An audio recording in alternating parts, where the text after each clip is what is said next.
my emotions and those sensations are meant to be discovered with myself, not remedied or fixed or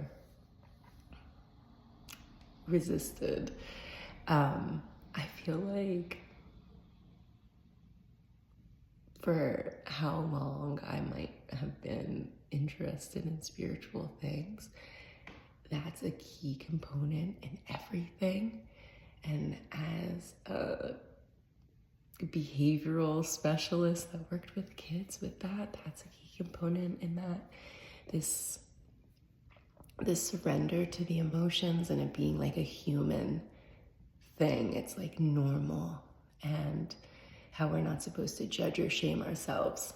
And you know, it's so funny because I feel like I'm only just really understanding that. And I feel like I walked through my life not feeling like I was allowed to feel pain.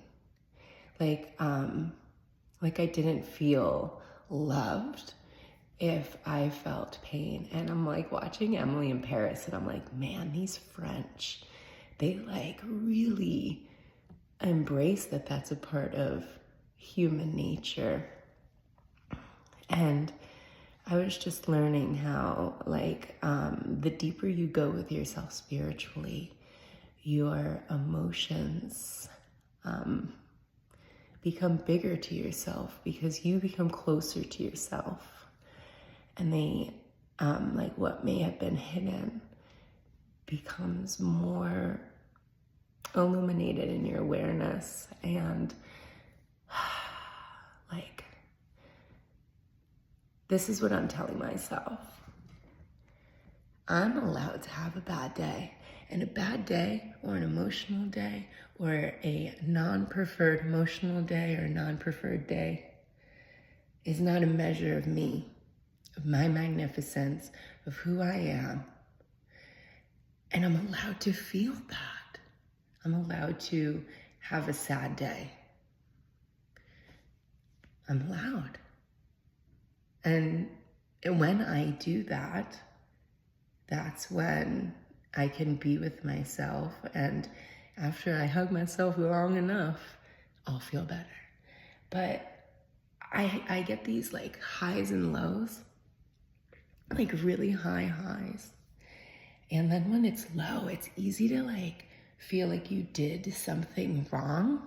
And I think it's really about understanding that it's not that you did something wrong, and we need to stop guilting and shaming ourselves and like trying to separate from ourselves.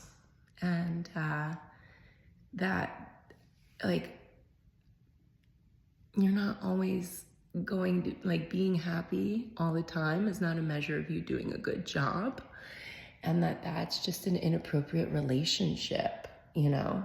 That's another topic. But our emotions are, you know, I hear the expression like colors on a palette as a painter, and intellectually to know it all, but to truly surrender to that pain. And I don't mean in life, because we can't do that externally with all this shit.